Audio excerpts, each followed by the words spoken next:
Hi folks, well, one way to think of working on your photos here in Photoshop is to almost think about it as a home improvement project. So let's say you've got a drill and it's got one little drill bit on it. Well, you can do some projects with that drill and that one little drill bit, but eventually you're going to run out of things to do, and you'll find you can do things better if you have more tools.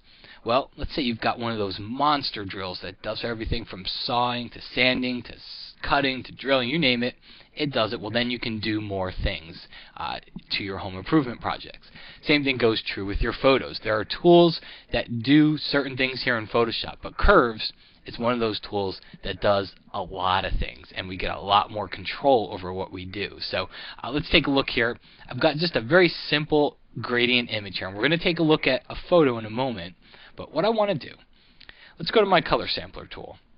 And I'm going to drop, all I did was create a white to black gradient right here, and this is the exact center. I'm going to drop down a sample point, and then I'm going to drop another one down right up here in the top corner. Now, what I've done here is I dropped a sample point down where it was white, and one up here where it's black. And if you look over in the info palette, 255 is all the way down. That means sample point number 1 is white. Zeros means number 2 is all black. So I like to create these gradient images when I want to figure out what a tool is doing here in Photoshop. And this is a good example for curves. So let's go take a look to our layers palette. We'll go to curves, and we're going to look at a photo in just a moment, but let's take a look here. And if you don't see this grid, if you see this grid instead, hold down your Alt key on the PC, Option on the Mac, and just click inside of the grid, and you see the more detailed one.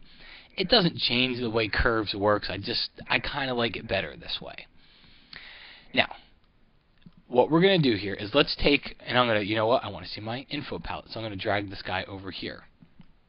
And what we're going to do is we're going to take this bottom left point, and I'm going to start dragging it. I'm going to drag it upward. And watch the image. See how the image becomes, see how those really dark colors start to become gray?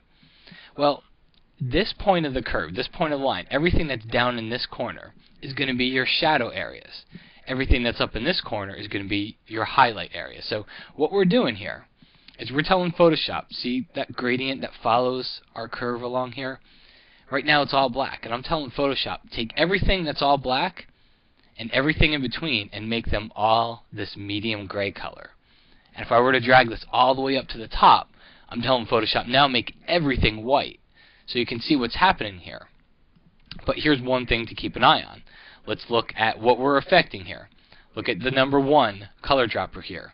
No matter what I do as I drag this up, I'm not affecting my highlights, I'm affecting the darker colors. And you can see that here, that's no longer 0, that's becoming higher and higher as I go up because I'm making it whiter and whiter. Alright, and the same thing works in reverse. Take a look at the color samples. As I drop this side down, you're going to see the black, which is on the outskirts here, because now look at the gradient. See the gradient is white up here, so as I drag it down, I'm going to tell Photoshop, take all these white and these light gray areas and make them black. But I'm not messing with the blacks. Alright, so you're going to see my number 1 color sampler point, that one's going to start changing here. Alright, see, it's going to get lower and lower until eventually all those whites become black. Okay? Now another thing to look at here is let's take a look at the mid area. So this is our shadows down here. This is our highlights all the way up here. What's all this area in the middle? This is the midtones. These are our mid-gray areas. And watch what happens here. This gets really interesting. I want you to keep an eye on number 1 and number 2 eyedropper points over here. As I click on the curve and I start to bow it outward, look at those points. See, they're not changing. They won't start changing until I get some really crazy results here, but for the most part, see, they're not changing because I'm not actually moving the extreme shadows or the extreme highlights. So by moving the curve upward, I'm making the mid-gray areas, and most of your photos will be in the mid-gray areas. I'm making these mid-gray areas, I'm making them lighter. Alright, and by moving it downward, let's dismiss this for a second here, and by moving it downward, I'm making them darker. Alright, but you can see my color points are still staying exactly the same. My highlight point and my shadow point have not changed. It's only the mid-gray area. So everything up here makes it lighter, everything down here makes it darker. Alright, so now let's take a look at a photo. And we'll open up this photograph here, and we'll go back into Curves, and we'll see what it's doing to our photo. So remember, as I dragged this slider up, I was saying take all the dark colors, all the blacks, and make them lighter. And what I'm going to really get from this is just a really washed out photo. It's going to start until it gets all white. But what I'm doing, I'm taking all the dark colors out of it, and I'm making it really, really light.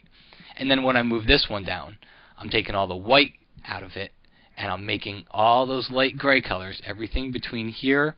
If you cut a line straight across, everything in this area, I'm telling Photoshop, make it darker.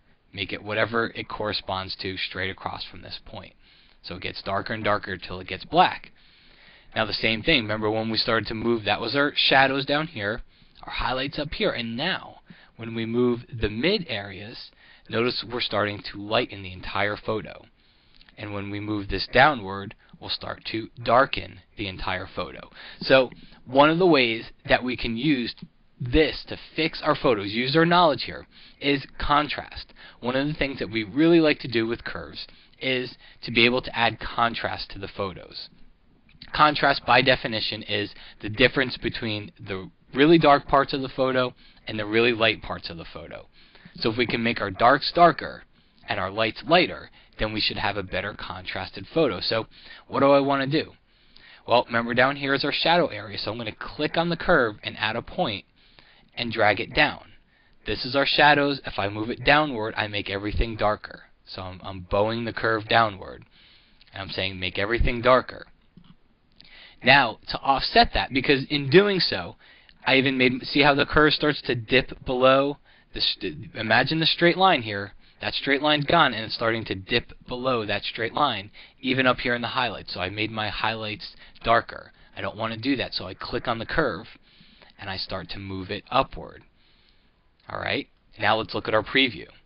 That's before, and that's after. And that after photo looks a lot nicer contrast than we had from the before image.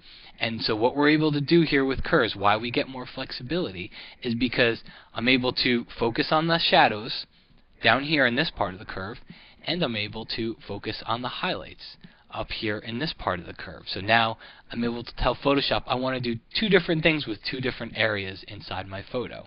If you want to give an overall brightening, you could maybe even kind of bow this upward just a little bit. But that's a very cool, quick way that you can start to use Curves to fix your photos. And if you look at this curve here, it's got an S shape, and that's what a lot of people will refer to as that classic S-shaped curve. And what it does is it just adds contrast to your photos. So here we talked about the exposure and the tonal type corrections to our photos. Up at the channel menu, you see we use the RGB. In part 2 of this, we're going to take a look at how we can work with very specific colors here inside of Curves, and what they mean and how we can start to use them to change our photos.